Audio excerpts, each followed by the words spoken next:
So John is a system admin in Salesforce, and he wants to connect a flow that will help his salespeople find out what are the most recent accounts they have.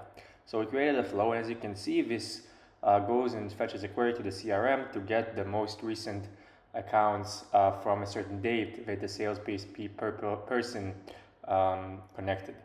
Now we can see that John also created a specific action for that flow, so we'll be able to connect it to the Copilot. We can see it right here.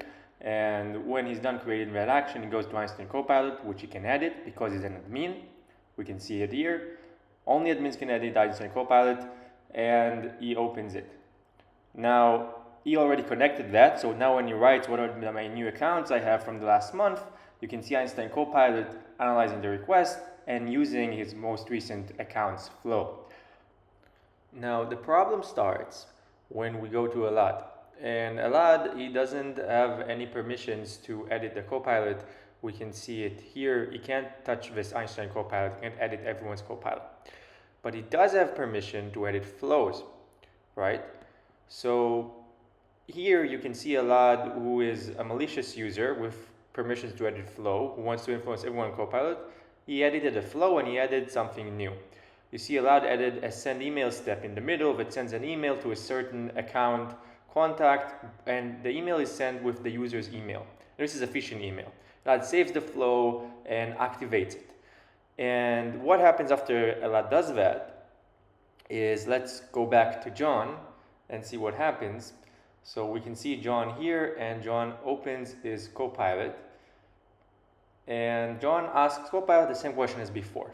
Now what's important to say here is that when John edits a Copilot and adds a flow, the flow is added to everyone. This is Sarah, Bob, when they talk to Einstein, they will execute the same flow that John connected. So what happens here will happen with everyone who asks the question using Einstein Copilot. And we can see Einstein has returned the accounts. And this seems all fine and good to John, right? This seems perfect, everything just went as usual. But did it actually go as usual? Let's see what happened behind the scenes. If you go to the contacts that John has, we can see a contact named Tamir Holland with the email address tamir@zenity.io.